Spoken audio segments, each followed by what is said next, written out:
Your 5-year-old is standing in the hallway. Shoes undone. Backpack tossed on the floor. You've already said it 3 times. Please put your shoes on. Nothing. Not even a blink. So eventually, you raise your voice. You repeat yourself louder. You count. You warn. You threaten. And finally, they move.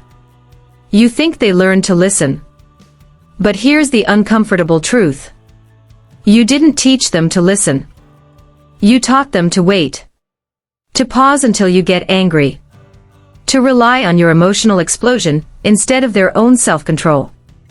And there's a reason some kids in Japan walk to school alone at age 6, handle responsibilities, and self-regulate, while many kids need constant reminders for the simplest tasks. It's not culture. It's not personality. It's a single psychology-backed principle most parents have never been told. By the end of this video, you'll know exactly how to use it.so. Stay connected. The real reason repetition fails, parenting problem explained. How many times today have you already repeated yourself? Brush your teeth. Pick up your toys. Come to the table. Let's go. And you're not doing anything wrong. You're giving clear instructions. You're setting expectations. You're following consequences. But tomorrow, you'll repeat everything again. Why? Because your child isn't memorizing the action. They're memorizing your reminders. Every time you repeat yourself, their brain learns. I don't need to remember. Mom or dad will remind me again. Every time you escalate to get compliance, their brain learns. Oh, now it's serious. This is not defiance. It's neuroscience. When kids depend on external pressure, their prefrontal cortex, the center for planning and self-regulation, goes offline. They respond to your emotions, not their own inner compass. So when you're not present, the behavior falls apart. Because they've never practiced self-regulating without you.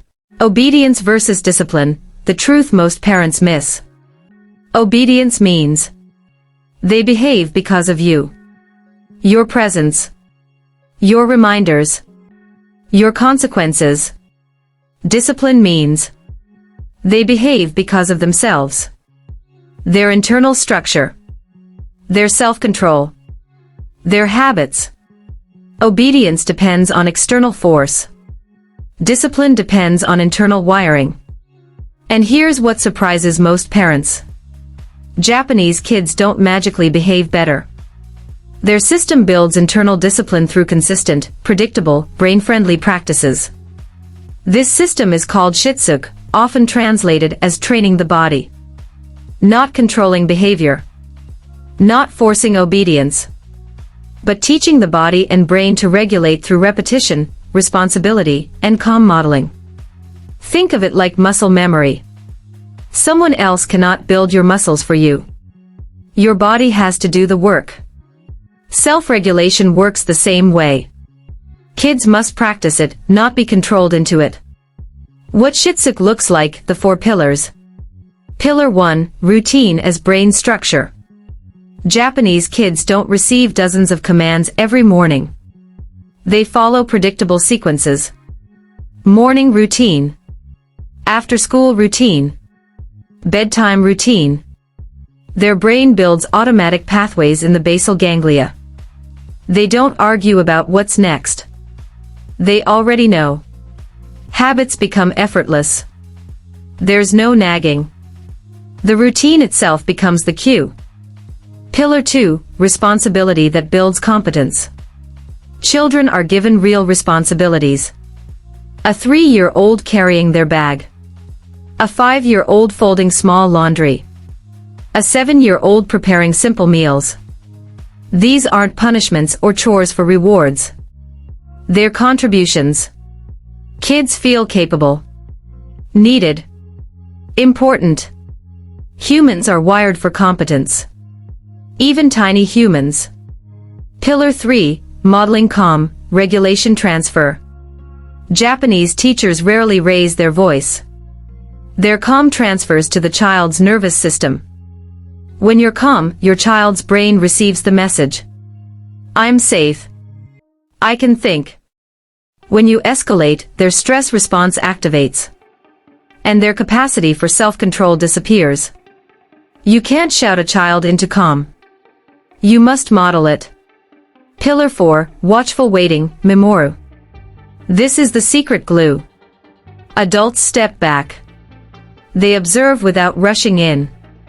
A forgotten pencil is not scolded or rescued. The child is given space to notice the problem. Solve it independently. And remember next time because the experience taught them, not the adult. This is how internal discipline is built. How to teach self-regulation at home, 5 steps. Step 1, replace instructions with routines. Create a visual morning routine chart. You don't narrate it. You don't repeat it. The chart is the cue. Within a week or 2, transitions become smoother because the brain knows what's coming. Step 2, change commands into ownership questions. Instead of, put on your shoes. Ask, what's next on your morning routine? Instead of, go get your backpack. Ask, what do you need for school? Commands create resistance. Questions activate thinking. Step 3, quiet modeling. When it's time to clean up toys, start without saying anything. Pick up a few pieces calmly. Children naturally join because mirroring behavior is hardwired. Step 4, microtasks that build real competence. Give responsibilities that matter. 3-year-old sort socks. 5-year-old fold towels. 7-year-old pack their own lunch. Acknowledge action, not outcome.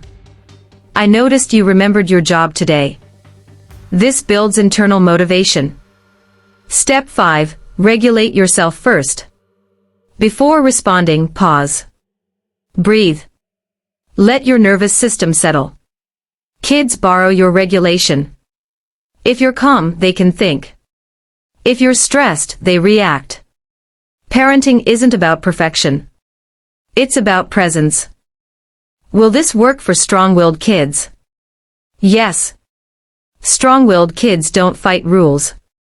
They fight control. Give them ownership, responsibility, and structure. They shine. Their desire for autonomy becomes a superpower. That morning battle, the shoes, the reminders, the frustration, doesn't have to be your daily reality. Self-discipline is not forced. It's cultivated. Through predictable routines. Through meaningful responsibilities. Through calm modeling. Through trust and space to think. You build the internal compass your child will rely on for life. Pick one step today. Just one. Start building that architecture. Stay consistent. Watch the transformation.